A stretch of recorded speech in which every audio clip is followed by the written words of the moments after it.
Alright guys, on this video, I'll try to cover number 1 and number 2 of your study guide. Now, excuse my pen because I know it kind of writes wherever I don't want it to, so just kind of bear with me as I go. So let's take a look at number 1. The first thing that we're going to always graph is our midline. So let's graph that. I know it's going to be at 1, and I'm going to assume this is my 1, if that's okay. I'm going to go up by 2's. 2, 3, and that's going to be my 4. So my midline is at 1, so I'm going to graph my dotted line at 1.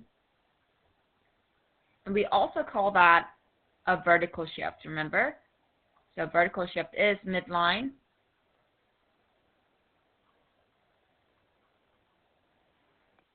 Line. Okay. And that is at 1. Alright. Now the second thing that we usually graph or indicate is our amplitude.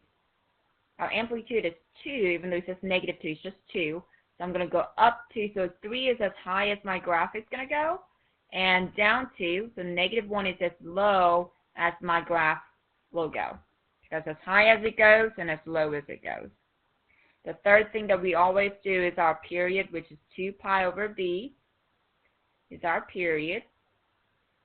Our b is found right after sine and actually in between sine and the x. So that's really 2/3. If I was to do the operation here, it'll be 2 pi over our b, which is 2 over 3.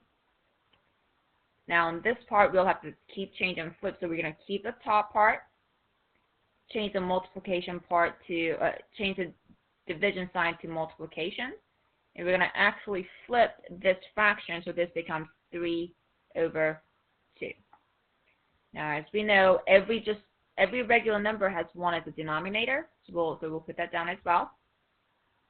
So if you multiply this through, it'll give us 6 pi over, multiply straight across, 2, or we can call this 3 pi. Now, if you remember, our period, whatever we get, we put it on our 4th tick mark, remember? So we're going to indicate our 4 tick marks. So here's 1, 2, 3, 4. I'm just making it on my own. On your test, it'll look just like this. So my 4th tick mark, I'm going to indicate my 3rd pi, or 3 pi. Now, if you guys remember, since we divided this into 4 parts, we're going to also divide the period into 4 algebraically. So my period was 3 pi. We're going to divide this by 4. And once again, we're going to keep changing, flip. So keep 3 pi. Change the dividing sign to multiplying.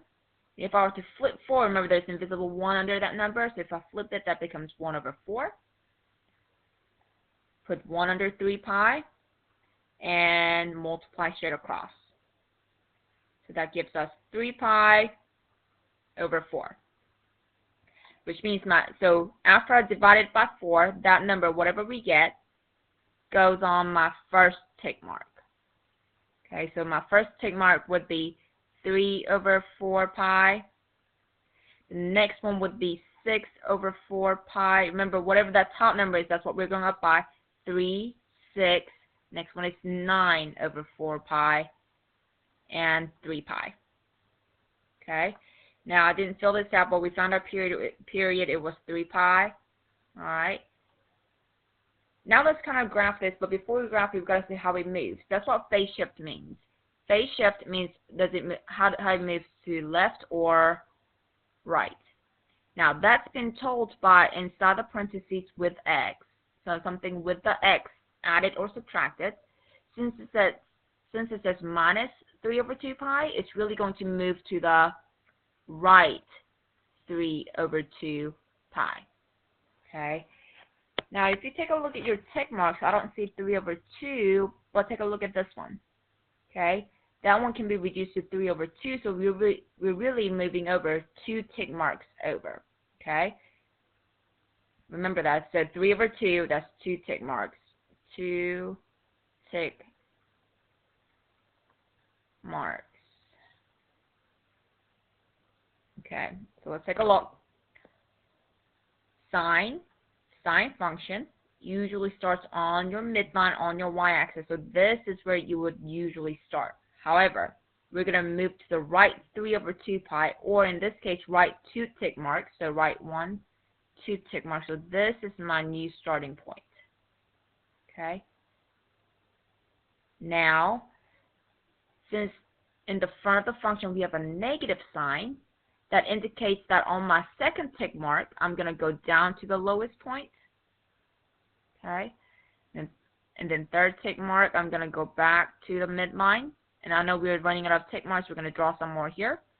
So that gives me another one up here and then back down. And some of you guys like to go backwards, and that's also fine as long as it is correct.